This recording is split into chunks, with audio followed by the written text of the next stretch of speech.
Hi there, you're listening to the Paralegals on Fire podcast show, where you'll be getting tips and actionable strategies that you can use right now to fast track your paralegal career. I'm your host, Ann Pearson, former paralegal and paralegal manager who left big law in the concrete jungle to start my own company, the Paralegal Boot Camp, where we give online courses that help paralegals make more money, increase their job security, and cut out the learning curve. All right, let's jump right into today's episode. I know that you're just going to love this episode. You're going to love it, especially if you're a paralegal and you've asked yourself, where do I want to take my career from here? Or if you've ever questioned if the skills that you're obtaining as a paralegal working in a law firm could eventually transfer to a career that's outside the typical law firm. Melissa Andrews is our guest today, and she worked as a paralegal for around 15 years and is now working in healthcare compliance and privacy. For the past 10 years, she's been working outside the typical law firm environment and in an area, to be honest, I never thought of as a potential career transition for a personal injury paralegal, or any paralegal really. So listen up, even if you're not a personal injury paralegal, when you hear Melissa's journey, if nothing else, it's going to get you to think outside the box a little. For the past 3 years, she's been serving as a virtual chief compliance officer and virtual chief privacy officer at Clearwater Security. What does that mean? Well, stick around. I'm going to have Melissa tell you all about it. Melissa has her associate's degree in paralegal technology and her CP designation from NALA. She also has a bachelor's degree and some other certifications that we'll talk about, but she didn't get those until after she took on that first new role. So I wanted to let her tell you that story because I don't want you to think that it was her undergraduate degree and all these other, high-end certifications that got Melissa to where she is today. She started this new journey with this paralegal career. She started it with just an associate's degree, her paralegal certification, and around 15 or so years of paralegal experience working primarily in personal injury, but with a sprinkling in of some family law, criminal, and real estate. So welcome to the show, Melissa. Thank you. All right, so let's jump in and tell the listeners, how did you go from working as a personal injury paralegal to a privacy and compliance officer for a corporation? So it was really kind of simple, and I'm sure some of the exact same things that all your listeners have gone through. I was a mother of 2 small children, and we did large product liability cases. We did large medical malpractice cases. We sued pharmaceutical companies. And with that comes federal courts. With that comes travel. Anybody who's done any kind of trial work knows it is a 60-plus hour work week. And I had 2 little kids, and I just couldn't do it anymore. Was exhausted all the time. A friend of mine let me know that the local hospital was hiring a paralegal. It was just going to be some simple property management stuff. I would be great for it. So I thought, sure, why not? I've never worked for a health system before. Never worked on that side of the house anyways. So I would give it a try. So I did, and it just kind of exploded from there. Wow. Okay. So you started as a paralegal in-house at a hospital. Correct. Okay. All right. And so then how does that lead into a privacy and compliance officer? This was one of those things that I tripped and fell into. As a paralegal, I had all this experience, all this education, and I could pick up on just about anything. So they kept piling more and more things. They were like, hey, as a paralegal, you've done some deposition prep. Would you mind prepping some of our physicians? I was like, sure, I can do that. They asked me to review some contracts. I said, sure, I can do that. They had some family law questions because of who has parental rights, those types of things. Sure, I can do that. They asked some employment questions. Sure, I can do that. And then it got into contract management. And I was like, sure, not a problem. But as I was doing the contract management, I came across these agreements. They were called business associate agreements. So I looked into them a little bit more and I was like, okay, this has to do with HIPAA. What's HIPAA? So I started doing my own research like we always do. And I read the regulation and I was like, wow, this is kind of a big deal. So I went to our general counsel and I said, hey, are we paying attention to this? He said, yes, but if you could take this on, that would be great. It'll only take up 10% of your job. That's all it'll be. Real simple, real easy. So I think it was maybe a year later, I became the privacy officer for the hospital. Okay, so that's where privacy comes in. So HIPAA. So what year was this? Was this just when HIPAA was first coming out? So HIPAA came out in 2016, the first time, or no, I'm sorry, 1996 was when it very first came out. But they didn't do enforcement actions until about 2012. And then it just kind of took off in 2014, where you started to read, people were getting in trouble for things. So that was when I really kind of started taking on that role as a privacy manager while still being the paralegal. Okay, so before you go on to the next part, the next stepping stone, I want the listeners to hear what she was saying there. She took on the role as paralegal at the hospital, but she didn't just say, this is my little box, this is what my job responsibilities are. She was open to taking on these other responsibilities, not knowing, like it was just extra work she was getting. She didn't realize at the time that this was going to lead to a whole new possibility for her career. So I just want to make sure that you guys heard that part. All right, so now you're the privacy officer at the hospital. Correct. For probably about a year, I was just learning about the privacy. I was getting invited to the meetings to talk to different departments, HR, anybody who's done any kind of paralegal work that has to do with human resources or EEOC. I became heavily involved with doing all of that and workers' comp because all of that involved that privacy work. So then about 2015, I officially became the system privacy officer. And that covered, I think it was 4 hospitals and 30 clinics. And I was responsible for building that privacy program to fit with everything that the health system needed. But I was still the paralegal.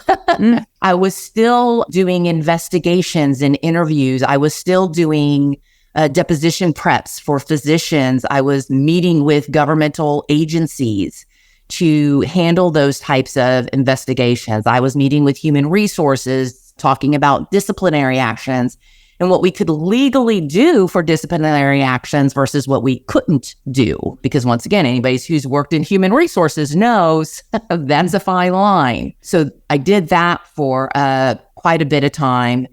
And then it slowly started again with compliance. They were like, hey, there are these regulations, these different government agencies. We only have one compliance officer. Do you think if we broke it apart, you could handle the compliance for the other side, for the clinics, while we have the compliance officer for the hospital? I said, well, let me take a look and see what we're talking about, because I had never done compliance before. So I started looking into it, and it became a lot of, once again, kind of the same things that I did as a paralegal, but just with a little twist to it. You have to worry about real estate. Agreements that you have with physicians are a special type of real estate agreement. You have to be careful of things like fraud, waste, and abuse, anti-kickback, all of those types of things. You have to be careful about doing agreements within family members, referring things to the hospital. Criminal law is a big thing. The Office of Inspector General gets heavily involved with enforcement actions and all of those types of things. Employment becomes a huge thing. And then, of course, I'm still involved in the medical malpractice side of it and collections. We were involved in collections at this point. So these are all things that I had done as a paralegal. I'm now doing as a compliance officer. These regulations and these little whispers that I had heard as a paralegal, I'm more involved in as the compliance officer. So all of it, 100% of it, was strictly on the job training. So what I'm hearing from a compliance perspective is it would be similar in a paralegal role where you're constantly looking up what's the court rule, or how do we follow it to the letter? Are we crossing all of our T's and dotting our I's, but in just a different area? Yes and no. So the biggest thing with compliance is what is the intent of the law? Like with criminal procedures, these are the elements of the crime. We do have that in compliance, but we also have what is the intent. So if the intent is to prevent physicians from doing self-referrals because they own a separate business or their wife owns a separate business, so they're kind of funneling patients into that business, that is the intent, is to prevent that from happening. So you don't get really strict elements of a crime in compliance regulations as you do in criminal type laws and regulations. There are still some, but it's usually more of these are exceptions to the law as opposed to these are the specific elements of the law. Okay. All right. So you now are no longer doing paralegal work, or you don't have the paralegal title anymore, I should say? So I lost the paralegal title in 2017 is when they officially removed it from me. And I became a regional compliance and privacy manager for the health system that I worked for.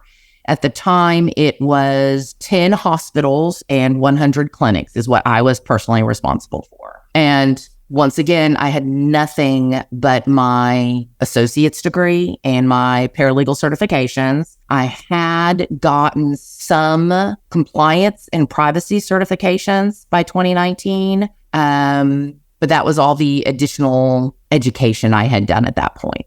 Okay. And so how do you then transition to where you are now? So when I worked for the health system, they told me they wanted to promote me to a more system level, but I didn't have a bachelor's degree. They said, basically, you'll do the exact same job. As a matter of fact, they were nice enough to give me all the work that I would receive when I got promoted early. I just wouldn't receive the title or the pay raise. So I was like, oh, gee, thanks. I need to get my bachelor's degree then. So that is when I decided I needed to get my bachelor's degree. But when I started to get my bachelor's degree, I had posted on LinkedIn and let some coworkers, some peers know that, I was doing this. And I actually had a headhunter call me and say, hey, we found you. We heard about you. Would you be interested in doing consultant work? Because you have everything we want. I explained to them, I don't have a bachelor's degree. They said, that's fine if you promise to get it in 2 years. So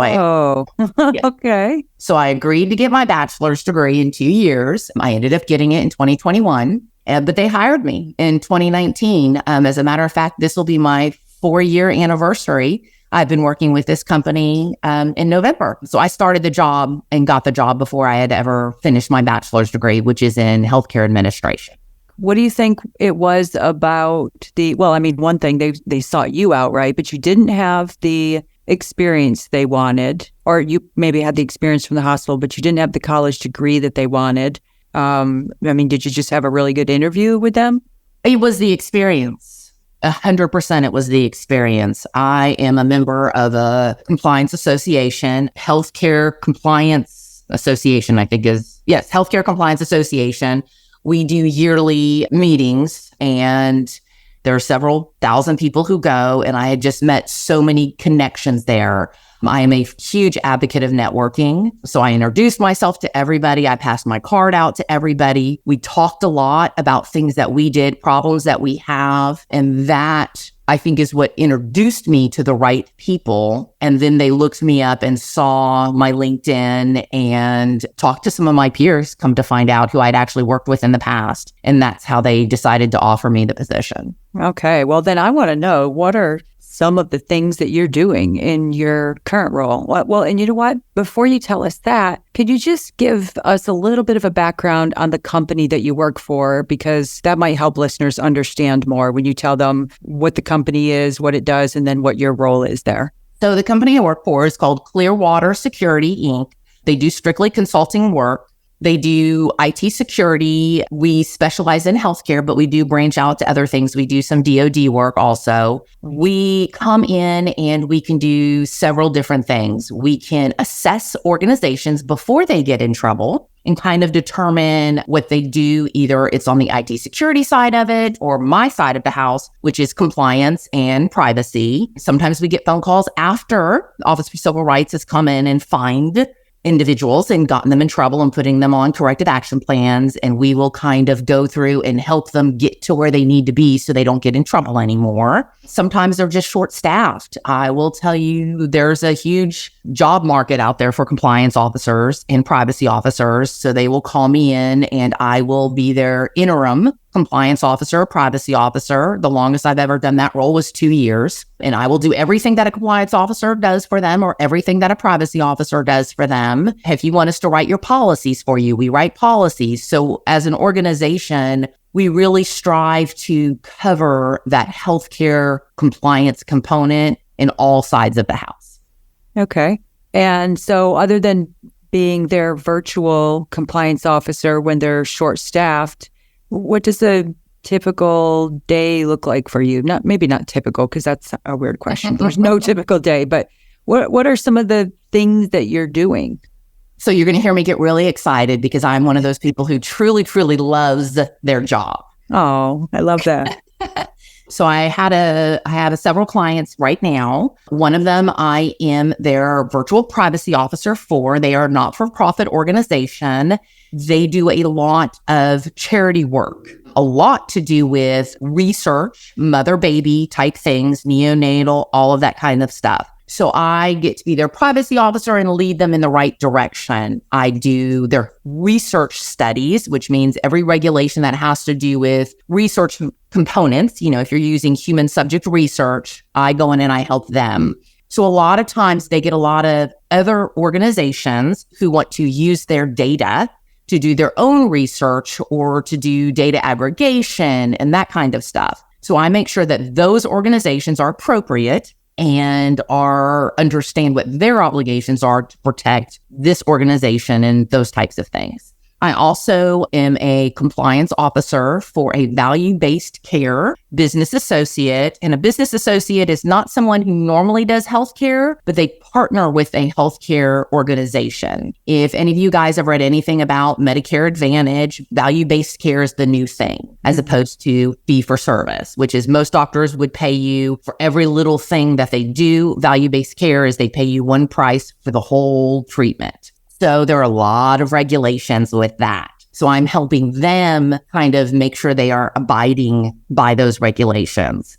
I have a client who is based in the UK and they want to move into the United States and do some stuff here in the United States. They are digital health. They have an app. It's a women's reproductive health app. So, we have a ton of laws about that going on right now. So I am helping them kind of go through and understand what their obligations are. And, you have Federal Trade Commission, you have TCPA, you have HIPAA, you have different state laws. So that's a huge thing that I'm helping them with.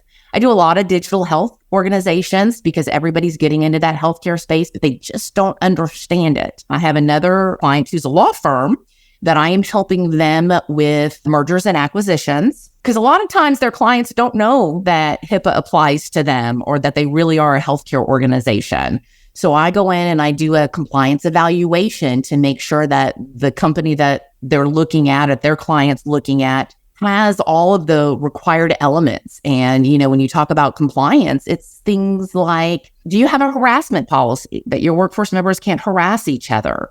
Do you have a reporting policy? Do you have a policy that says that people can report anonymously? So all of those kind of fun things. I had a client recently, I just finished with them. They were a children's hospital that specialized in mental health and substance use disorder. Those are two separate regulations that I had the pleasure of working with them and kind of going through what that means to how you treat children differently than how you treat adults, what rights children have. And this is that huge, big family law part of it. Because I did some of that, I understood that different states Some children can consent at 12. Some children can't consent to 16. And, when CPS comes involved, who has the right? Is it still the parents? Is it CPS?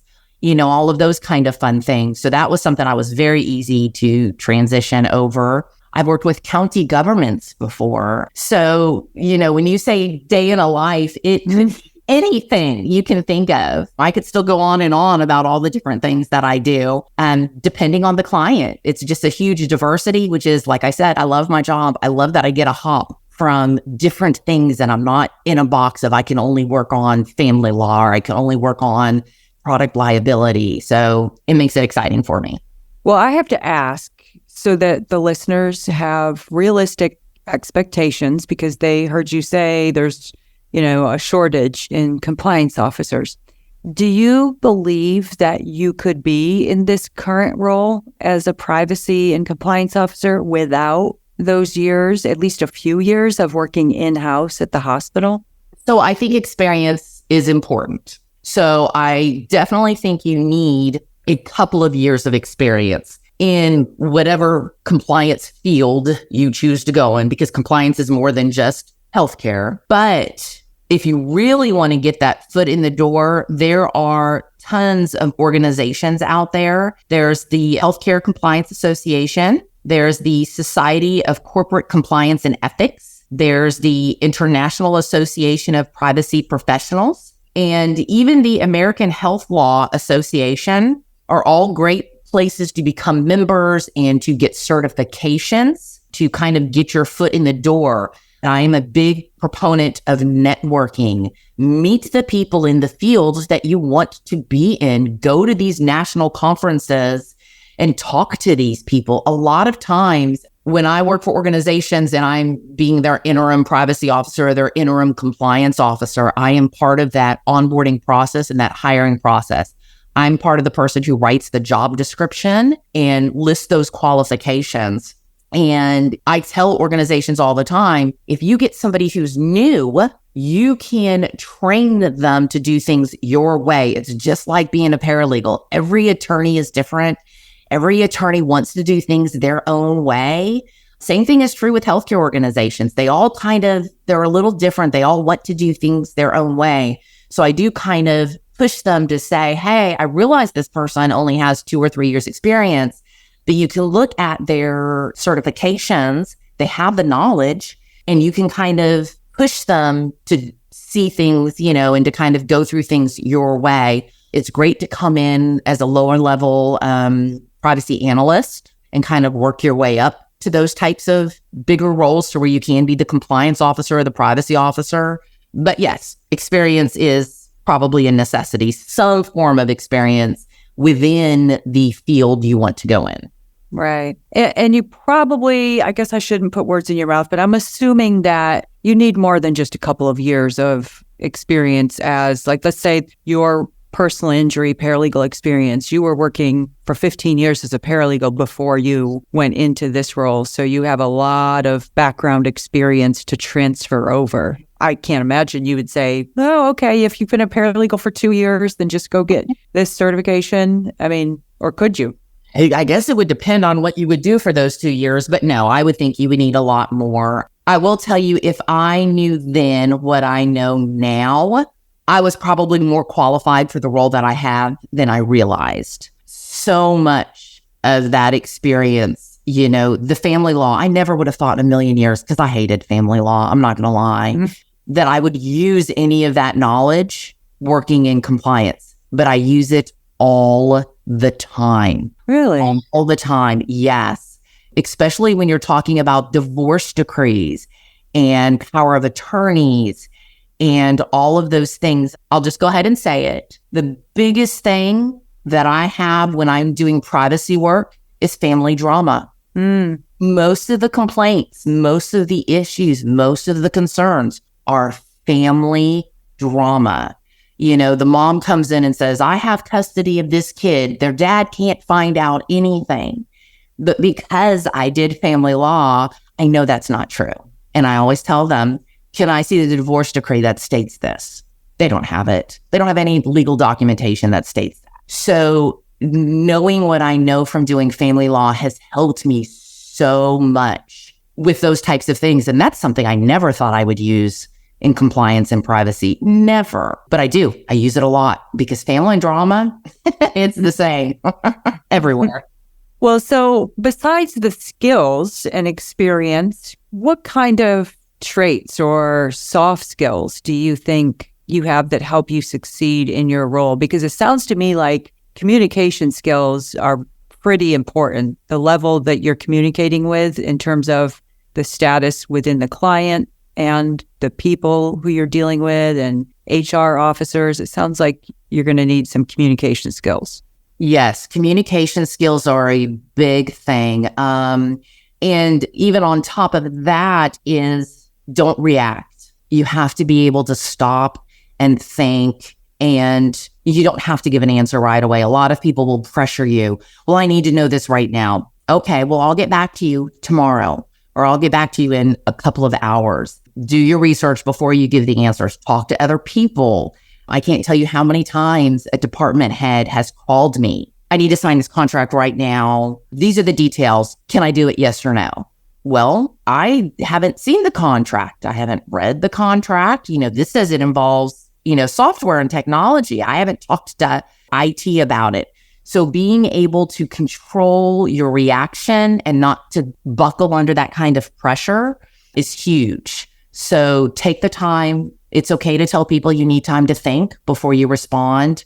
So that not buckling under pressure is huge. We get a lot of government agencies that show up. We will have law enforcement that show up. We have accreditation agencies that show up. So it's important to be calm and to think about everything, be careful how you speak. A big thing with HIPAA is the word breach. The second you say we have a breach, well, you have a breach and there's no going back. So we learned very, very early on, we have an incident. So, those types of things, word choice. We learned that as a paralegal real quick. Yeah. So word choice is super important. Being able to talk to every level within the organization. I have meetings with CEOs, presidents, board of directors. I have meetings with nurses, janitorial staff, maintenance workers, managers, directors, you name the level in a healthcare organization. I've had meetings with them. I've talked to them. So being comfortable talking to those individuals, because the big thing is, we do what we do because people report things to us.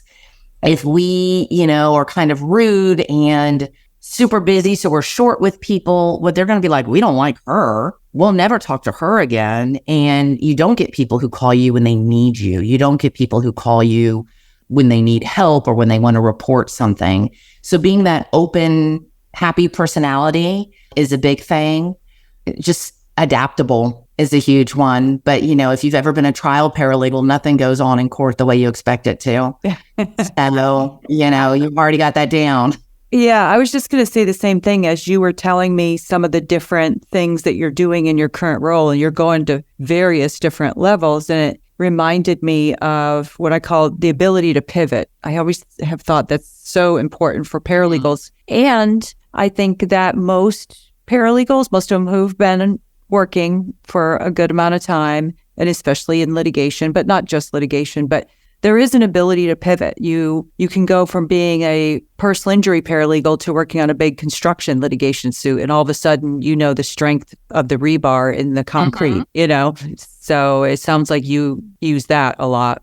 Oh, absolutely. So not only do I have to know the regulations for certain things, but I also have to know how billing and coding works. I have to know how medical documentation works. If you've ever worked, even if it's not just personal injury, if it's any kind of case, product liability is usually because somebody got hurt. We know those medical records. I had a case when I was in personal injury where we had a massive bed sore. I mean, it was so huge you could stick a softball inside of it. So I know everything there is to know about bed sores. One year, CMS comes out with all these regulations. So we had to go through all of our medical records and make sure we had appropriate medical documentation on bed sores. I was like, oh, I've got this.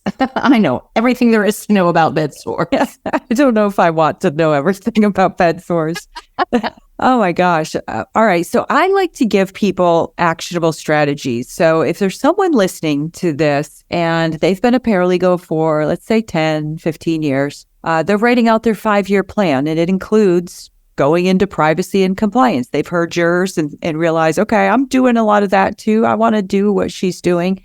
Could you give them a few steps that they might want to add to their 5-year plan? Let's say they've got their associate's degree and their paralegal certificate like you did. So the first thing I would do is figure out what industry do you want to go in. I'm in healthcare, so I've been talking a lot about the healthcare industry. But there are other industries. Finance is a huge one that has compliance programs. Real estate, huge ones that have compliance programs. So anybody who takes government funding of any kind is required to have a compliance program. So do a little bit of research. If there's an area that you really, really like or you have a lot of knowledge of, do a little bit of research to see if that's something you would want to do compliance in. And then look at the resources that are out there, the regulations in reference to compliance programs. The Office of Inspector General has compliance guidance. HCCA and OIG also have a resource guide that gives you the 7 elements of a compliance program and what you have to audit and review to know if there's a good compliance program. U.S. Federal Sentencing Guidelines also has a manual for what is required of compliance programs. Department of Justice has their criminal fraud division also has what's required for compliance programs. So do that kind of research so you can familiarize yourself what really is in and required of the role. I hate to say it, I really hate to say it, but getting a bachelor's degree is not a bad idea. I was a compliance officer without it, but I would still be working with that same health system as a manager level person without that bachelor's degree. That's what opened that final door for me. So I hate it. But there are a lot of online universities now that you can do it and do well. And then I guess lastly would be to get in the industry that you want to do. So you can check box that I've worked in this industry. I've worked in healthcare. Even if it's just as a paralegal, you've worked in healthcare, and they will use that. And you'll find when you work as a paralegal, you'll get sucked into it. You can't help it. So those would be the things that I would do to get into this field. I like that. Okay, so 4 things, you guys. I'm going to summarize what she said. So first is find your area of expertise that you enjoy. Make it somewhere that you enjoy. So finance, real estate, healthcare. 2, look for resources on compliance to become familiar with what's required. 3rd, get your bachelor's degree. And I agree with that. I don't always like to say you've got to have extra college degrees, especially when it's not necessary. But like she said, I mean, maybe if you're okay if you're in that manager's position and that's all you ever want. But if you want to go beyond that and to become an actual officer, then you're going to want a bachelor's degree and then get a job in that industry. So if you're not interested in the healthcare side, but maybe you've been working in corporate legal in a law firm doing mergers and acquisitions or blue sky securities, whatever, and you want to do finance, then go in-house as a paralegal working in the finance industry. So I love those. Wow. Okay. Melissa, thank you so much. You're going to inspire so many people. I'm going to be, my DMs are going to be blown up on this one. Like, I want what she's got. Melissa, thank you so much for spending the time with me today, Melissa. Yes, thank you for having me. I really enjoyed it. Like I said, I'm one of the lucky few who actually loves their job. So once you get me talking about it, you can't get me to stop. It sounds like it. All right. Well, have a great day. Thank you. You too. All right. That's it for today's episode. Thank you so much for listening. If you enjoyed today's show, hit the subscribe button in whatever platform you're listening. And please take a quick minute and leave a review of the podcast. And share this episode with just one colleague or friend who you think would benefit from what we discussed today. Share the knowledge, and the entire paralegal profession elevates. See you next week. Bye for now.